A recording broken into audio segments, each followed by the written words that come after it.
Hi everyone, welcome to where we're reading the Bible through in a year in a chronological manner this time. My name's Michelle and I'm going to be reading. We've just finished going through the book of Job, and we have seen and heard all the things and postures of heart and things that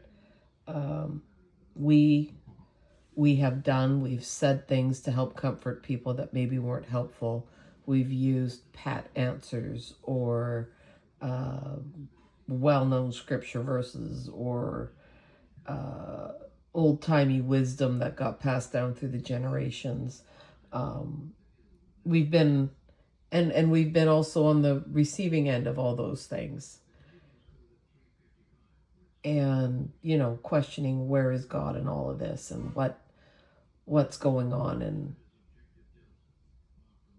it was a journey to get through Job.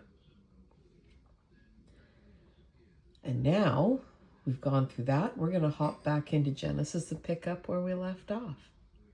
We are reading still from the New Living Translation, and we will be reading Genesis chapters 12 through 15 today. Here we go. When we last left off, the Tower of Babel is where we left off in that story. So now we're going to meet somebody new and very famous within Christian and Jewish and even Islamic circles. So here we go, Genesis 12, starting at verse 1, and we'll go through to the end of chapter 15.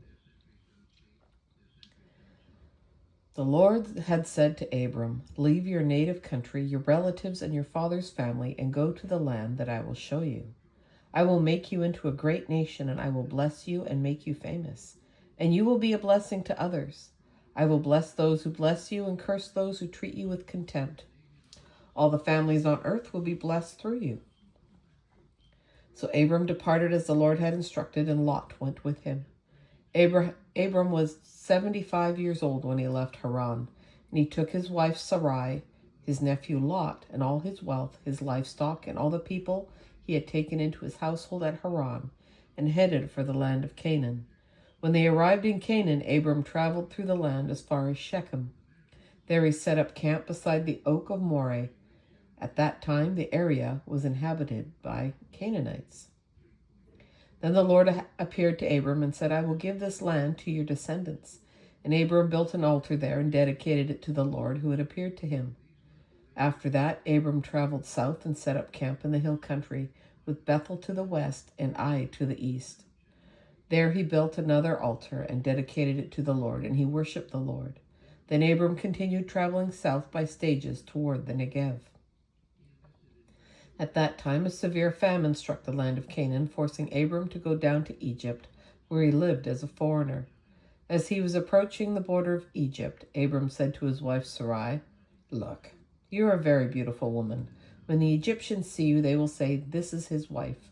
Let's kill him, and then we can have her.' So please tell them you are my sister.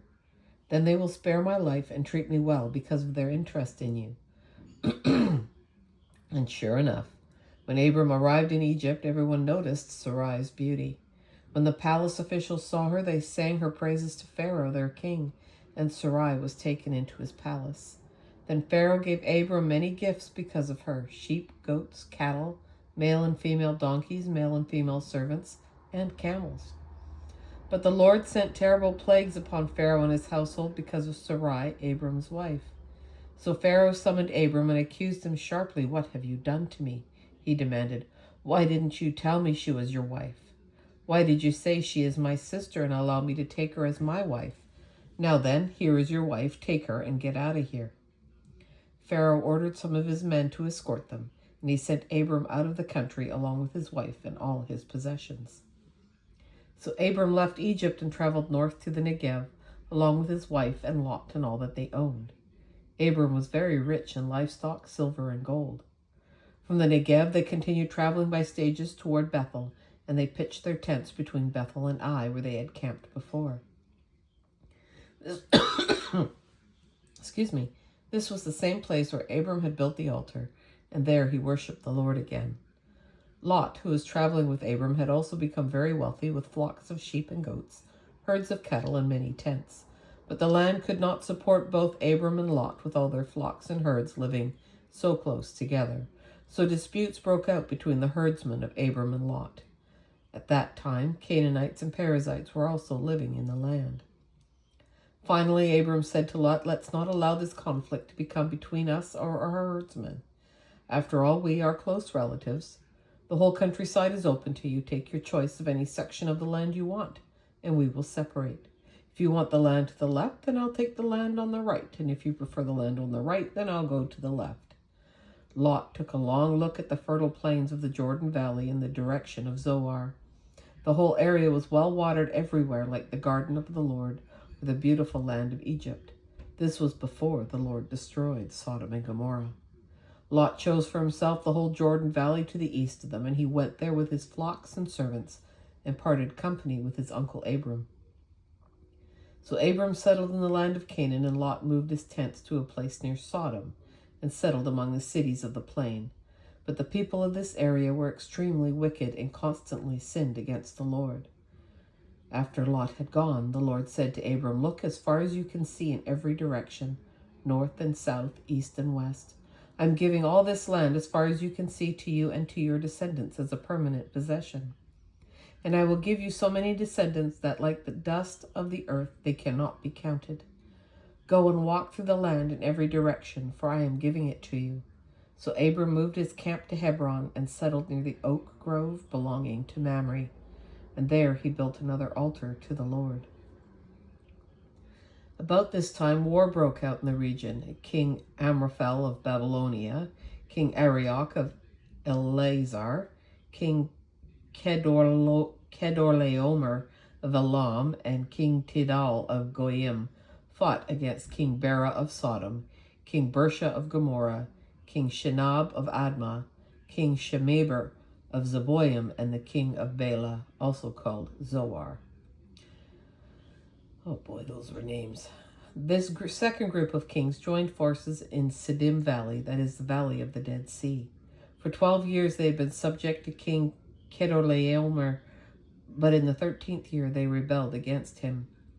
1 year later, Kedorlaomer and his allies arrived and defeated the Rephaites at Ashtaroth Karnaim, the Zuzites at Ham, the Emites at Shaveh Kiriathaim, and the Horites at Mount Seir as far as El Paran, at the edge of the wilderness. Then they turned back and came to En Mishpat, now called Kadesh, and conquered all the territory of the Amalekites, and also the Amorites living in Hazazon Tamar.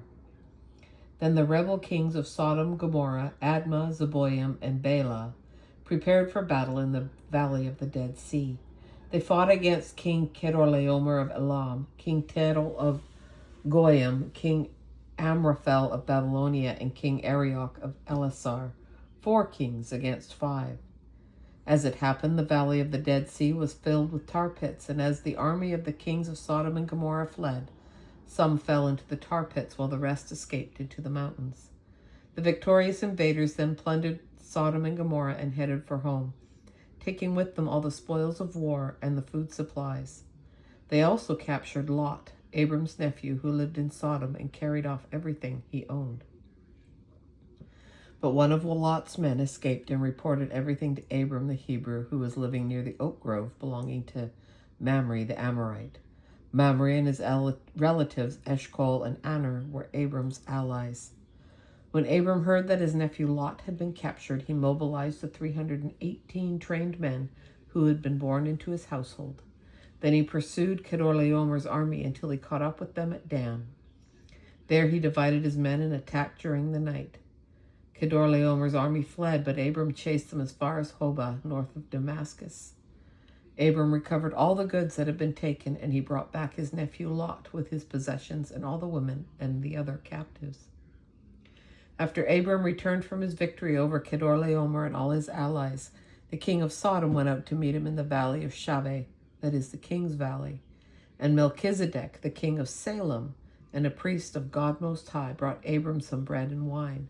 Melchizedek blessed Abram with this blessing: Blessed be Abram by God Most High, creator of heaven and earth. And blessed be God Most High, who has defeated your enemies before you. Then Abram gave Melchizedek a tenth of all the goods he had received. The king of Sodom said to Abram, "Give back my people who were captured, but you may keep for yourself all the goods you have recovered." Abram replied to the king of Sodom, "I solemnly swear to the Lord God Most High, creator of heaven and earth, that I will not take so much as a single thread or sandal thong from what belongs to you. Otherwise you might say, I'm the one who made Abram rich. I will accept only what my young warriors have already eaten, and I request that you give a fair share of the goods to my allies, Aner, Eshcol, and Mamre." Sometime later the Lord spoke to Abram in a vision and said to him, "Do not be afraid, Abram, for I will protect you, and your reward will be great." But Abram replied, "O sovereign Lord, what good are all your blessings when I don't even have a son? Since you've given me no children, Eliezer of Damascus, a servant in my household, will inherit all my wealth. You have given me no descendants of my own, so one of my servants will be my heir." Then the Lord said to him, "No, your servant will not be your heir, for you will have a son of your own who will be your heir." Then the Lord took Abram outside and said to him, "Look up into the sky and count the stars if you can. That's how many descendants you will have." And Abram believed the Lord, and the Lord counted him as righteous because of his faith. Then the Lord told him, "I am the Lord who brought you out of Ur of the Chaldeans to give you this land as your possession." But Abram replied, "O sovereign Lord, how can I be sure that I will actually possess it?" And the Lord told him, "Bring me a 3-year-old heifer, a 3-year-old female goat, a 3-year-old ram, a turtle dove, and a young pigeon." So Abram presented all these to him and killed them. Then he cut each animal down the middle and laid the halves side by side. He did not, however, cut the birds in half. Some vultures swooped down to eat the carcasses, but Abram chased them away. As the sun was going down, Abram fell into a deep sleep, and a terrifying darkness came down over him. Then the Lord said to Abram, "You can be sure that your descendants will be strangers in a foreign land, where they will be oppressed as slaves for 400 years. But I will punish the nation that enslaves them, and in the end they will come away with great wealth. As for you, you will die in peace and be buried at a ripe old age. After 4 generations, your descendants will return here to this land, for the sins of the Amorites do not yet warrant their destruction." After the sun went down and darkness fell, Abram saw a smoking fire pot and a flaming torch pass between the halves of the carcasses. So the Lord made a covenant with Abram that day and said, "I have given this land to your descendants, all the way from the border of Egypt to the great Euphrates River, the land now occupied by the Kenites, Kenizzites, Cadmonites, Hittites, Perizzites, Rephaites, Amorites, Canaanites, Girgashites, and Jebusites." That's a lot of ites. And that is our reading for January 16, 2026. I appreciate you joining me. Know that you're always welcome at this table. And we'll pick up where we left off tomorrow. Until then, take care and bye for now.